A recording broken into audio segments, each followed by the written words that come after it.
Do you ever wonder what to do in a complicated situation? How to deal with a difficult person? How to maintain your dignity? Or how to fight swamping distress? How to overcome the fear of death? If your answer is yes, Mr. Smart has crafted this video with love and care, precisely for you. Marcus Aurelius braved all these challenges gracefully. But how did he do it? Luckily, he wrote it all down in his bedside journal, later named as Meditations. Now, he never meant it to be published, nor was it written for fanfare or commercial interest, so you can safely expect all advice, thoughts, and ideas to be original and genuine, straight from one of the greatest minds of human history. Subscribe to Mr. Smart so he can continue making these videos for you.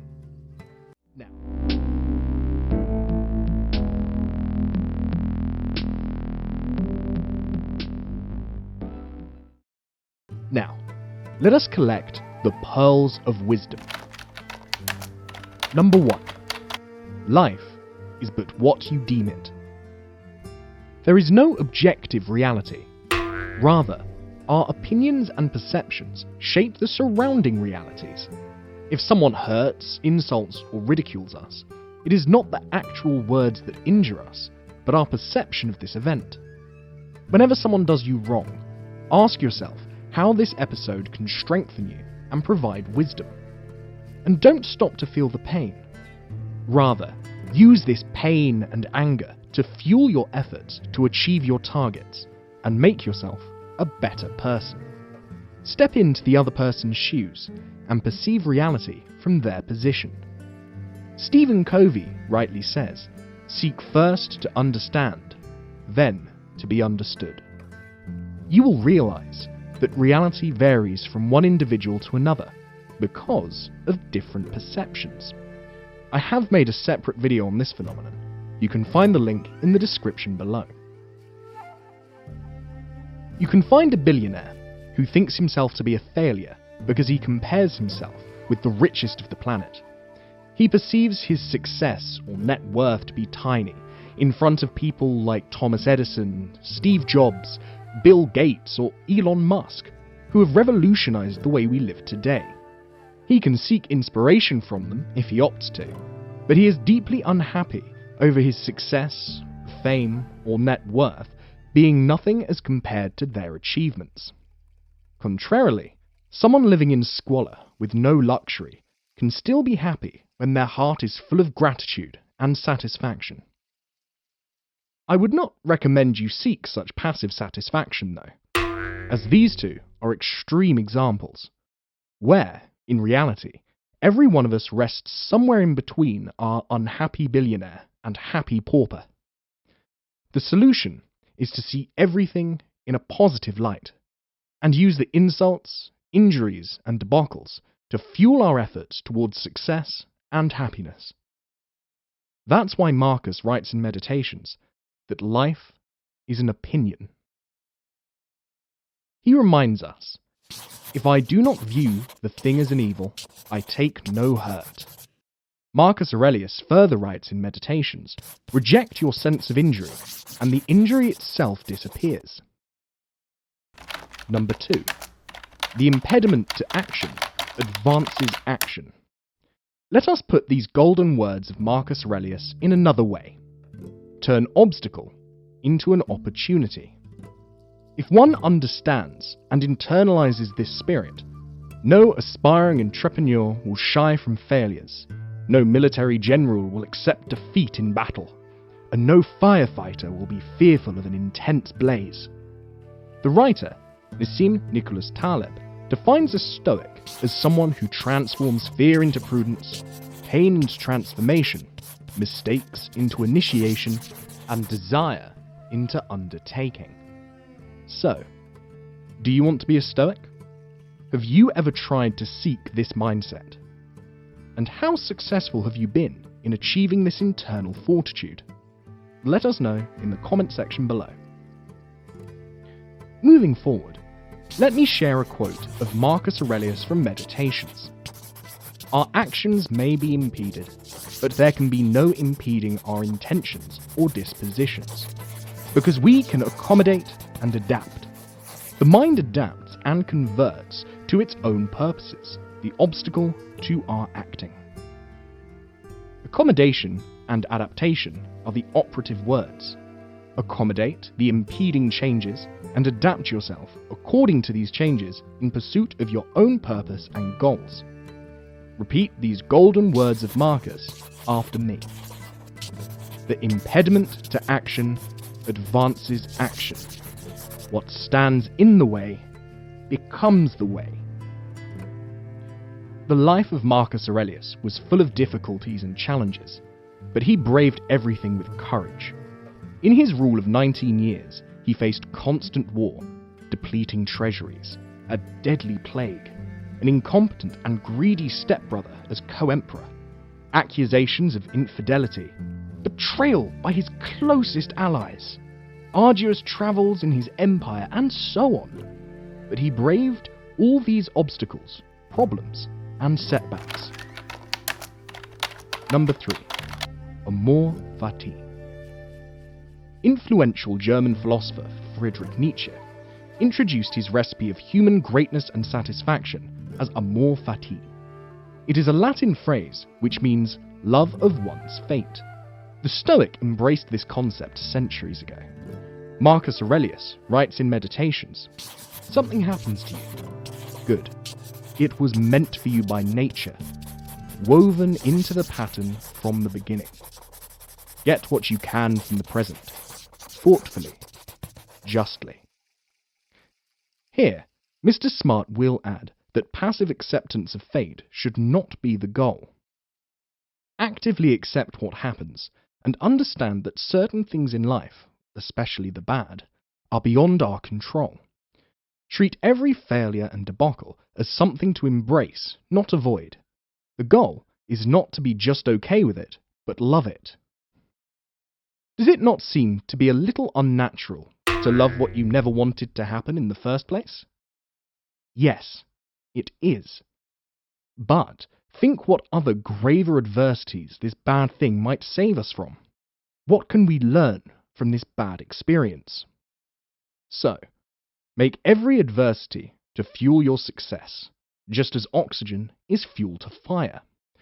Robert Greene, the best-selling author of both 48 Laws of Power and Mystery, aptly describes this concept. Accept the fact that all events occur for a reason, and that it is within your capacity to see this reason as positive. Number 4. Memento Mori. It is again a Latin phrase, which means, remember, you must die.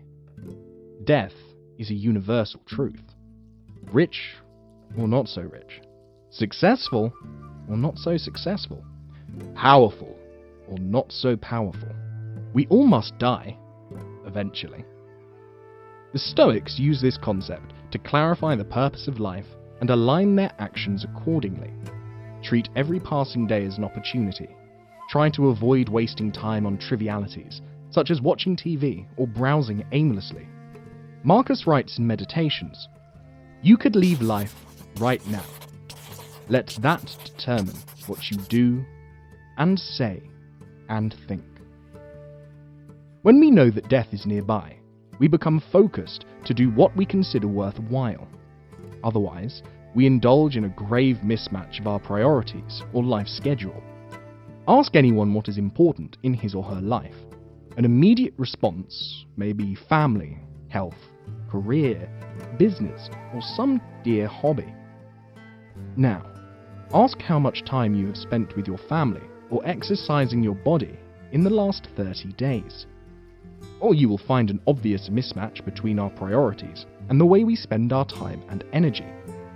So, correct your priorities and focus before your time has come.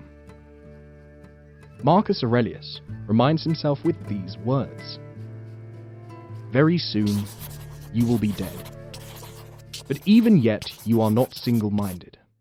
we need to keep at our forefront that death is knocking at our door, or else we shall not have focus in our life. Number 5. Don't bother what others are doing. As we have a short life, we don't have time to waste on what others are doing or what they should do. Rather, focus on finding our calling.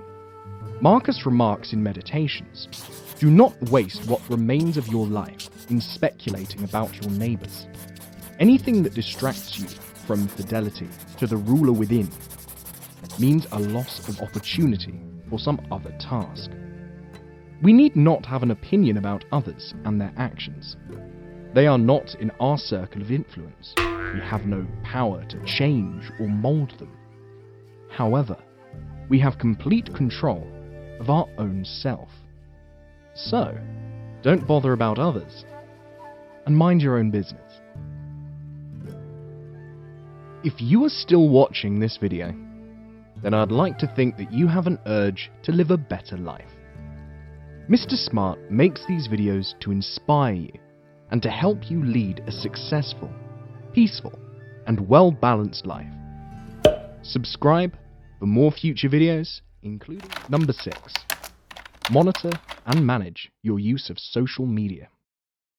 We are glued to social media and smartphones in order to remain updated on what our friends and colleagues are doing. We need to know all the good deeds they have done, and know even more precisely what wrongs they have committed. That's why we cannot part from our smartphones for even 60 minutes. Speaking of which, what is the last thing you do before going to bed? And what is the first thing you do in the morning? Most likely, you check your phone. Yet you are not alone in this habit, as today we live in a hyper-connected world of posts and tweets. This is what Mr. Smart calls digital intoxication. According to the research of eMarketer, the average US adult in 2019 spends 3 hours and 43 minutes daily using their phone, and 3 hours and 35 minutes watching TV. Well, these statistics speak volumes about the invasion of smartphones and TV in our daily life. Today, a Stoic would suggest a digital detox to stay focused. As an experiment, uninstall the social media apps on your phone, just for a week, to focus on the tasks at hand, and try to spend quality time with people around you. You may even like it. After this, you can reinstall your social media apps if you choose, but with an added incentive to monitor and control the time you spend using them. Now, Mr. Smart is not suggesting you completely boycott your phone and quit social media, but rather, you monitor and think about your use of both. Number 7. Let thy deeds be few. Simply speaking, do less. But never settle for mediocrity. Do better. That's the recipe of success, satisfaction, and happiness. In Meditations, Marcus Aurelius reminds himself, "If thou wouldst know contentment, let thy deeds be few," said the sage. Better still, limit them strictly to such as essential.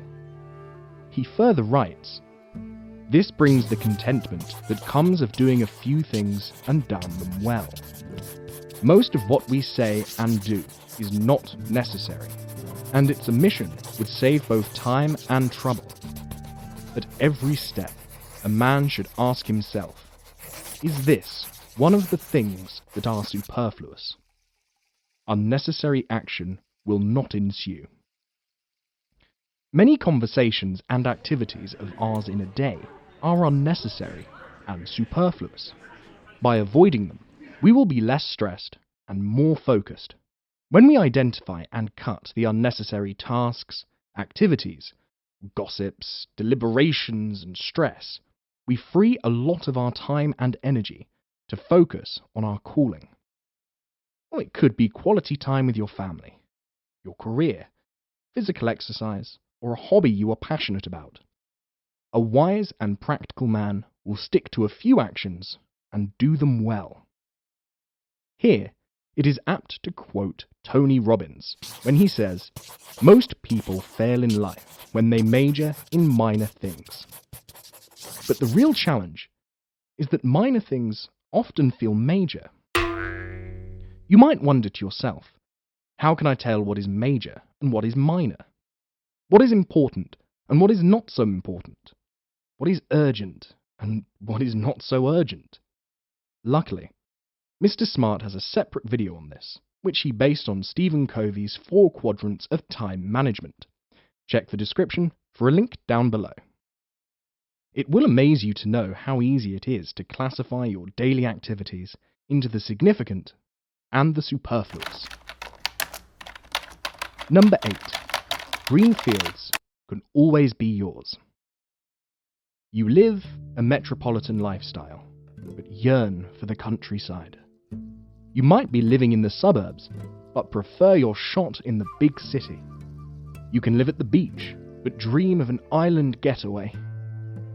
Marcus Aurelius writes in Meditations, "Let it be clear to you that the pace of green fields can always be yours in this, that, or any other spot, and that nothing is any different here from what it would be either up in the hills, or down by the sea, or wherever else you will." It is similar to saying grass is greener on the other side.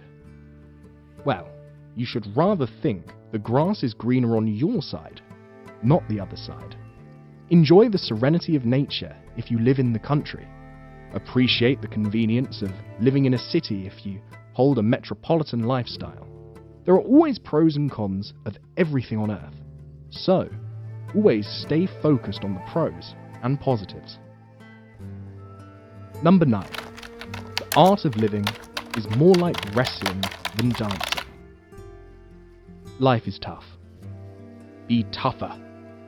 Life is hard. Be harder. Be stronger than what it takes to live.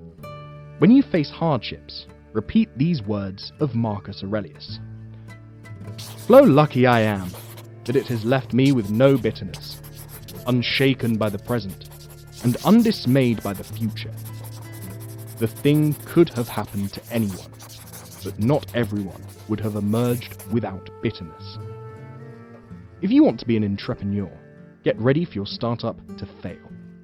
If you want to be a firefighter, don't expect you'll get away without a few burns. Well, certainly, you can read and study, and that's good, but no book or degree can teach you how to hustle. Only a hustler knows how to work hard with consistency, master his craft, and meet opportunities with preparedness.